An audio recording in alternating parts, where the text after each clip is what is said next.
Тројца од 8 амбасадори кои беа повлечени поради евнетичното толкување на Законот за надворешни работи, според кое тие без целосно завршена законска процедура беа упатени за амбасадори, како што дознава Телма, останува да ги извршуваат амбасадорските позиции во мисиите каде беа упатени, но сега како вршителни на должност. Како што дознава Телма, амбасадорите во Велика Британија Катерина Ставреска, во Бугарија Агнеза Руси и во Шведска Дженг Сейфула, чија должност како амбасадори заврши на 30 април со указ за нивно повикување од претседателката на државата Гордана Силјановска Давкова, сепак не се враќаат во земјава, туку продолжуваат да ги извршуваат амбасадорските функции во Лондон, Софија и Столком, но со презнакот ВД. Од МНР за потврда за одлуката тројцата од повикани амбасадори да останат во амбасадорските позиции, во кои земји и по кој законски основ е донесена таа одлука, не одговорија конкретно, туку само дека местата на повлечените амбасадори се пополнети со вршители на должност.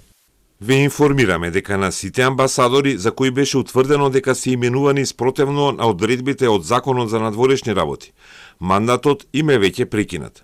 Во согласност со истиот закон, во соодветните дипломатско-конзуларни представништва се поставени вршители на должност од редот на вработените во Министерството. Инаку Ставреска, Сейфула и Руси се кариерни дипломати кои во својата кариера во МНР извршувале високи раководни позиции, па така Ставреска била директор на Директоратот за НАТО и политичко-безбедносни прашања, Сейфула бил директор на Директоратот за Европска унија, а Руси беше шефица на македонската мисија при ЕУ во Брисел, а беше и дел од тимот кој работеше на визната либерализација на Македонија со Европската унија во 2009 година. Според законот за МНР, односно членот 62, вршител на должност на дипломатско-конзуларно представништво назначува министерот за надворешни работи доколку не е именуван шеф на мисијата, а член 66б од законот пак утврдува начинот на упатување на дипломатот.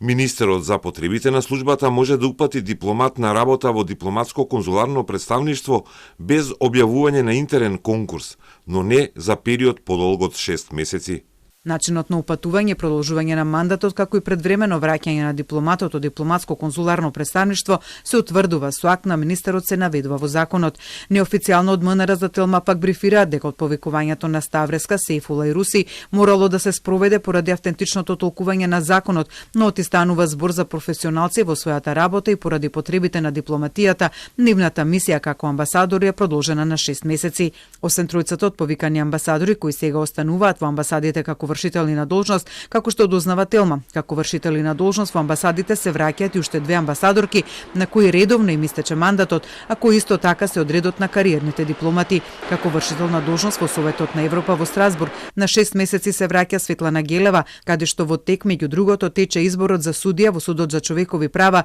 за каде Македонија треба да испрати листа од 3 своји кандидати. Во Холандија, како ВД амбасадор на Македонија се враќа Бети Јачева, каде во јуни треба да се одржи самитот на НАТО.